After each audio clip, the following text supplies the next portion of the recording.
All right, time now for a little football at 4. Geoff Mosher, powered by InsideTheBirds.com. We will take a look at Geoff's 53-man roster projections here. He's got some interesting names, plus a little Ask ITB questions we'll get into. Let's bring in Geoff Mosher, football at 4, powered by InsideTheBirds.com. And he joins us now, the Boardwalk Honda Hotline. Mosh, what's up, buddy? Mike, Hunter, good to be with you both. How you doing? We're doing awesome, man. It's weird. Like, we were just talking in the break here how it looks like live sports was kind of back this weekend, and some states are, I think, what you say, Hunter, Texas is just saying that pro sports can come back May 31st. I just saw that New Jersey's going to start letting batting cages reopen in a couple of weeks here. So what is your feeling on where the NFL may begin? Do you think like there's a good sign that it could start on time, maybe without fans, but do you have that feeling? Well, I have the feeling that the NFL would like to carry on and proceed. Certainly they came out with a schedule that way. The only thing right now that's been different is that the camps have been virtual for a lot of teams. I think the Saints were a team that completely canceled all of their camps, even virtually, because they just felt it wasn't working. I know the Eagles have had some trouble. When I checked in a couple of weeks ago, I mean, it was right after the draft, and they had an influx of all these rookies and new free agents and rookie free agents and more people than obviously your rosters are enormous at this point of the year. So it's kind of hard to get everybody on the same page from, a Zoom vantage point and just making sure everyone has the technology and the emails and knowing where they're supposed to be. But even with that, I think that the NFL is trying to carry on, and I think that the NFL is probably wisely using other sports, Mike, as you mentioned, as a barometer for what they will and won't be able to do. Baseball, I think, is going to be the first of the major ones, right, to try to attempt to come back here in the next few weeks, and we'll have to see how it goes. It's tough for anyone to say definitively that once a sport proceeds and carries on, it's back for good. I think a lot of this is hope and trust and faith, but without any clear-cut answers on the virus itself and a cure or a vaccine ready right now. I think a lot of these measures that you see leagues are taking are what I would consider the best that they can do based on their planning. But what results remains to be seen. All right, with that, I don't know how much this affects, putting this roster together. These back-end rookies, these undrafted guys, they seem to like this undrafted class. So before we jump into your 53-man roster, we look at the how much of an effect this is going to have on the undrafted guys, the lower draft choices. Yeah, it's a really good question. It's something that Adam Kaplan and I have been talking about a lot on the Inside the Birds podcast, that this happens to be a rookie free agent class that the Eagles really, really like. And, last year, 2 rookie free agents, if I'm correct, made the 53-man roster, and that was TJ Edwards and Nate Herbig. And Edwards is a guy who I believe, whether it's special teams or defense, played all 16 games last year, which you don't see a lot out of rookie free agents. So just to have 2 make the roster and one play a pretty prominent role as a rookie on a team is good. And this year's class, when I looked into it, I know that the Eagles, personnel people, coaches, they like some of these guys even more so. So, when I did my 53-man roster, I tried to keep that in mind, but I also tried to keep in mind that all of them, whether they're rookie free agents or even draft picks, are going to be behind the 8 ball compared to classes in the past. And that doesn't mean per se that they can't have an impact. If you remember Miles Sanders last year, guys, I mean, he missed pretty much every single OTA that there was because he had hurt himself in the rookie camps with the hamstrings, but he was able to obviously acclimate quickly enough to be ready for the start of the season and then really take off as the season went on. So, I think if training camp really does go off as they hope it will and start as they hope it will, then there'll probably be a good chance that some of these rookie free agents really get to showcase what they can do. If not, it's going to be tough on them. Talk with Geoff Mosher, football for Inside, powered by InsideTheBirds.com. All right, let's look at your 53-man roster projections and kind of get into it because you got some interesting things. So just off the first position, quarterback, is already interesting because obviously Wentz is there, but you don't have Nate Sudfeld making this team. And a lot of people out there might say, okay, does that mean Jalen Hurts is the backup? That doesn't mean that either, it sounds like. No, I don't think Jalen Hurts will be the number 2 quarterback this year unless he's so much more advanced than people thought he was, that he's going to earn that. I think he'll be the number 3 quarterback, and they'll figure out ways to get him on the field and use him. You know, we've talked about that as far as being creative with the offense and having a second passer on the field at the same time. But if you're an organization that talks about the development of the quarterbacks, you are quarterback developers, if I believe that's the way they phrased it, right? Then I don't understand the point of having 4 quarterbacks on the roster. If you had both McCown and Nate Sudfeld, well, then obviously McCown's your backup. I mean, you're not going to have Nate Sudfeld being your backup over Josh McCown, right? So if McCown's your backup, let's say they sign him or a different veteran free agent like a Flacco or somebody else, then you're going to want Jalen Hurts to be the guy who runs the scout team, the look team they call it, in practice, you know, and get as many reps as possible. You don't want Jalen Hurts splitting reps with Nate Sudfeld on the scout team. That's how are you developing Jalen Hurts quickly enough to be your backup quarterback if you're doing that? So even from a financial standpoint, to me, it doesn't make sense. Only $500,000 of Sudfeld's contract is guaranteed, so you can save money by cutting Nate Sudfeld. So I really don't see the purpose of having 4 quarterbacks unless we get back into the COVID issue and you're feeling that Carson Wentz and Josh McCown are, well, one guy has been hurt, Carson, McCown's older, and that you're really only 1 or 2 quarterback injuries away from Jalen Hurts being your starting quarterback, and you really don't want that. And in that scenario, you feel like you need Nate Sudfeld because Hurts wouldn't be ready. But you're really thinking 2 steps ahead in that regard. I'm not against bringing Josh McCown back, but I do question, can the Eagles trust him if Carson Wentz does go down? I mean, one of the big questions that they were asking before drafting people was, can they stay healthy? And I don't know if Josh McCown at his age can stay healthy if they need him in a situation when Carson can't stay healthy. Yeah, you know, Hunter, that's a good point. Every decision they're making this offseason, they're certainly taking injury risk in mind. It's not like Josh McCown, I believe, has he's played in the league a long time, so I'm sure he's suffered plenty of injuries. But I don't know, because he's mostly been a backup, I don't know if you say he's unreliable because of injuries due to his age, even though he did get injured during the playoff game. So I think remember, they're trying to make moves that are both geared toward tomorrow, meaning 2021, 22, 23, but they're also trying to be competitive enough to be able to win a Super Bowl every year. And so when you look at Carson Wentz, if he were to get hurt, I don't know if they truly believe that Nate Sudfeld can step in and pull a Nick Foles. I think that they believe Josh McCown could do that if need be, win a game or two in a playoff if need be, or just even in the regular season. But we'll find out. We'll really find out how they feel about Nate Sudfeld's development going on. If the team does not sign a veteran quarterback, it means they're comfortable with Nate, and they'll have no other choice. So you got Wentz, McCown, Hurts, 3 quarterbacks, running backs. Sanders, it looks like you think they're going to sign Carlos Hyde, Boston Scott, and Corey Clement. If it's not Carlos Hyde, who do you think is the 4th running back? Yeah, so I wrote this last week, right? And I was drinking the Adam Kaplan Kool-Aid on Carlos Hyde because Adam obviously had the report that they were interested in him. And I say that in jest. I mean, it would make a lot of sense. I do think there's only 2 guys who I really think would fit perfectly what the Eagles do. Carlos Hyde being one. He has experience in not only a West Coast offense, but even a Shanahan-like offense. And remember that, you know, Rich Scangarello is now part of the Eagles coaching staff, and he came from the Shanahan tree.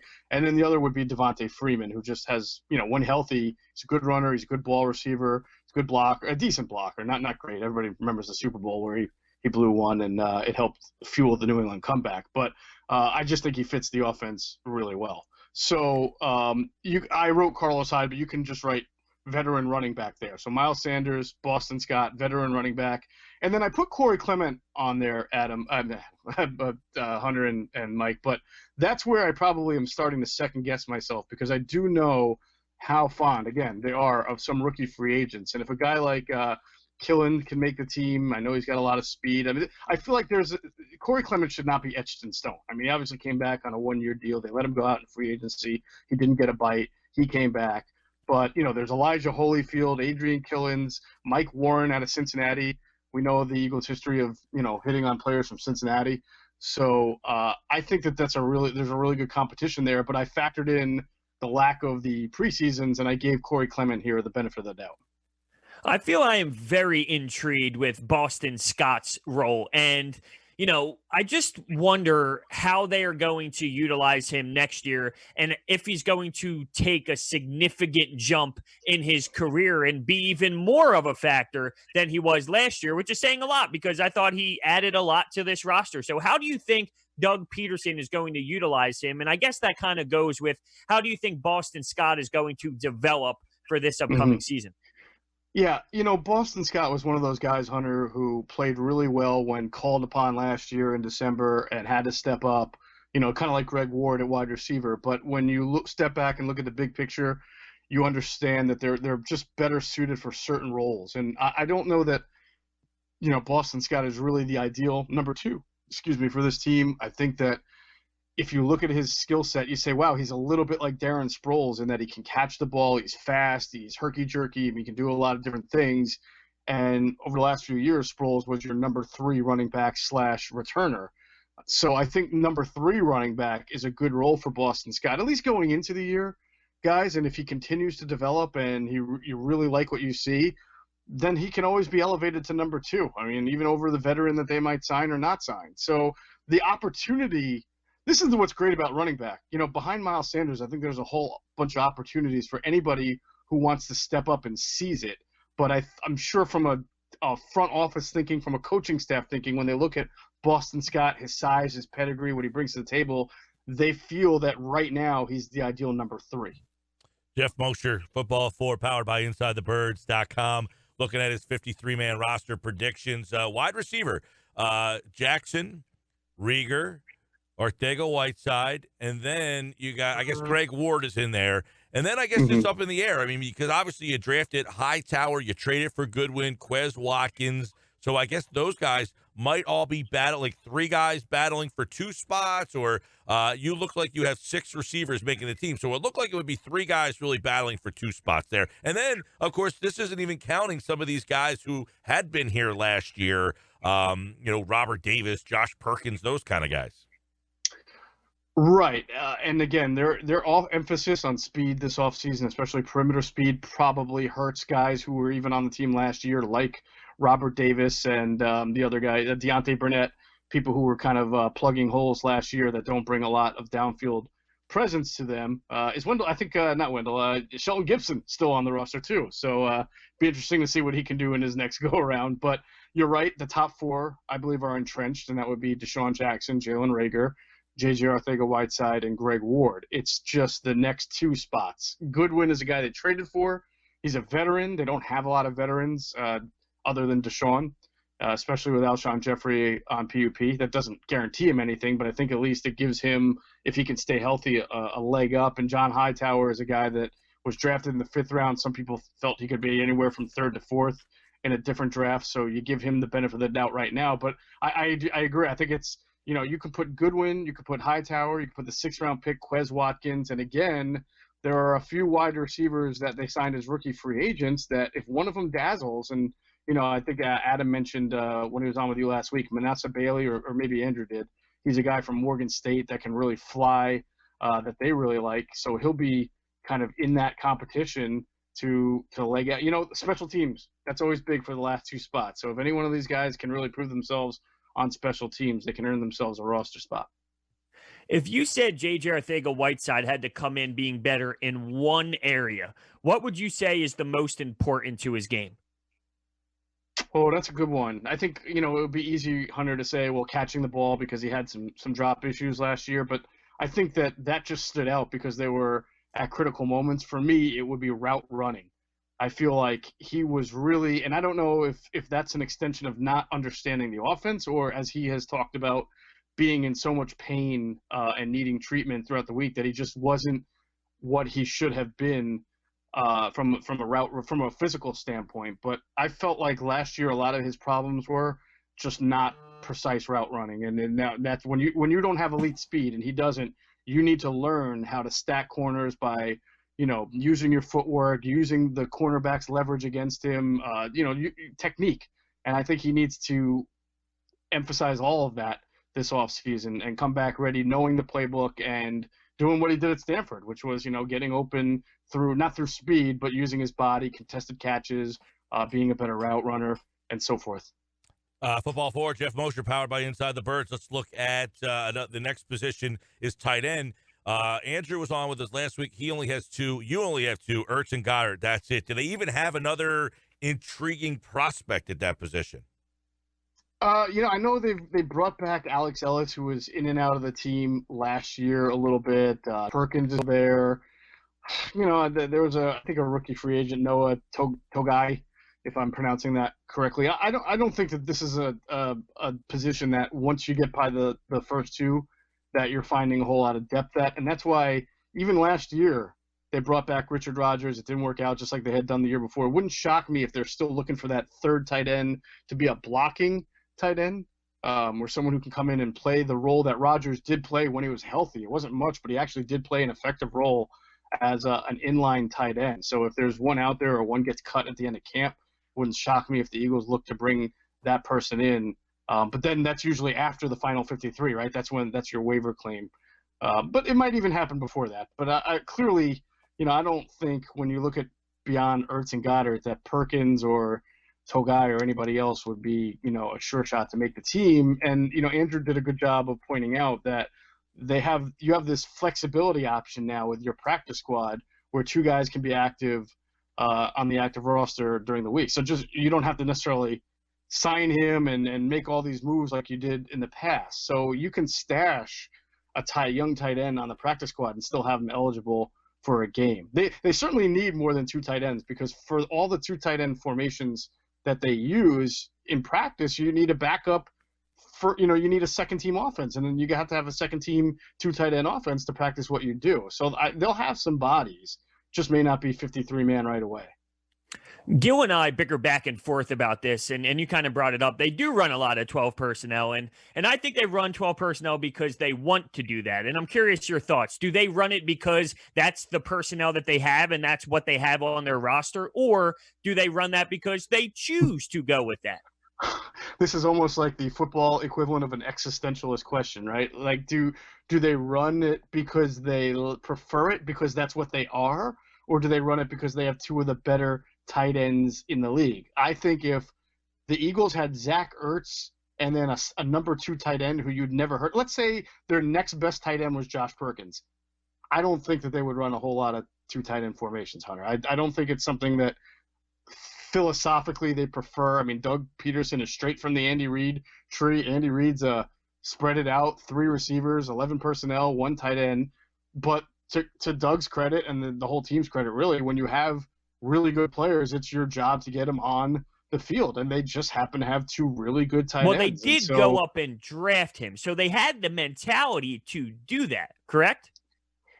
Well, it's interesting, yes, but also at least I felt at that time that they did a really good job of going with best available player, and that they knew that Trey Burton had left to go to Chicago, right, in free agency, got a big deal.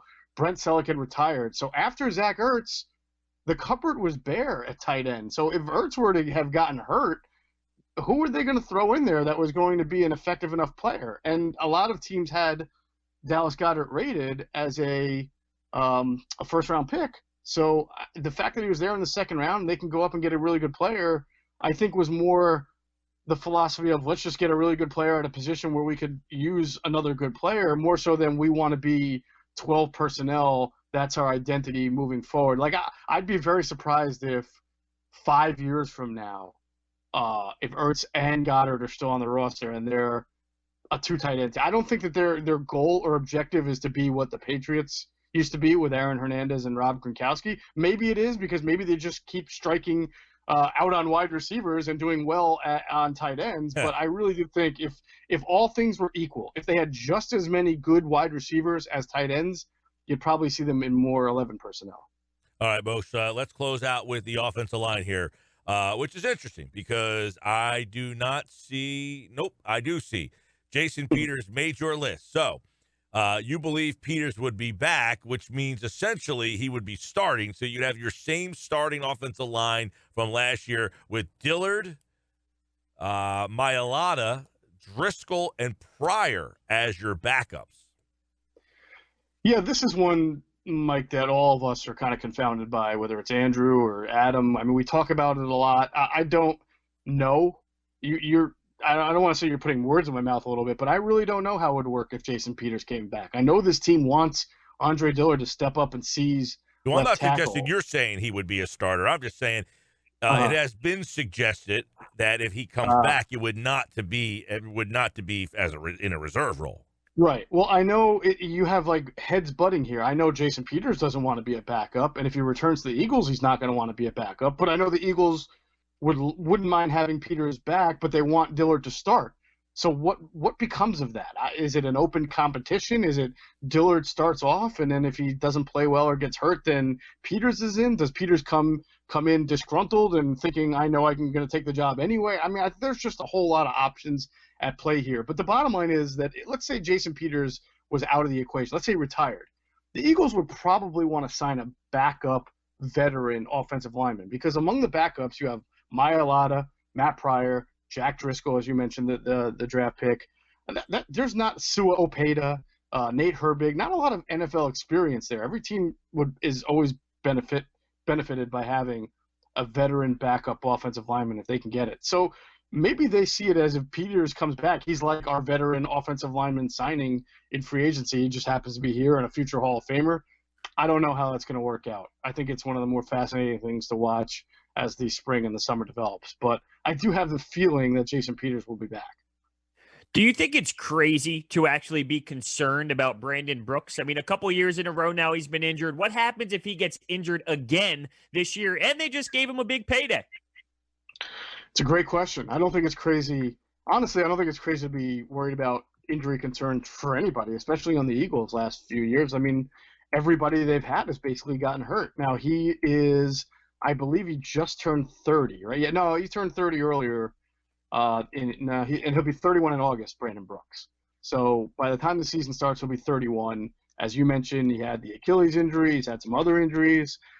I think his price tag, we talked about this in Inside the Birds last week. His cap hit, I think, doubles or triples as it goes up. So this is why I think the Eagles have been very wise over the last few years to draft offensive linemen, whether it's Pryor, whether it's Mailata, whether it's Tego Wanago and Jack Driscoll here, is because you're eventually going to have to make some difficult roster decisions in the next year or two to comply with the salary cap, and you need young, cost-efficient, cheap labor, as we call it in the NFL. You need your draft picks to come in and play and take those jobs. So we'll see. If Brandon Brooks plays out of his mind, if he's an all-pro again this coming year, then you're going to figure out a way to make sure that you pay him the money and keep him on the team. But if there's slippage, if there's injury again, if there's doubt about what he is going past 2020, well, that's why you've got Matt Pryor and Jack Driscoll and Nate Herbig and some of these guys you drafted, because you're going to have to make a difficult decision. All right, that's Geoff Mosher from InsideTheBirds.com. His 53-man offense. Geoff will be back on Wednesday. We'll flip over to his defensive side of the ball because there's some really interesting conversations to be had on that list as well. It is Football at 4, powered by Inside the Birds, here every day, 4 o'clock on the Sports Bash. We talk Eagles, NFL, only on 97.3 ESPN. All right, pal, we'll talk to you Wednesday. All right, Mike and Hunter, have a good one. Yeah, man. And Geoff Mosher, like all guests, appeared via the Boardwalk Honda hotline. There you go. As we broke down the offensive side, we'll do the defensive side of the ball when he's back on Wednesday.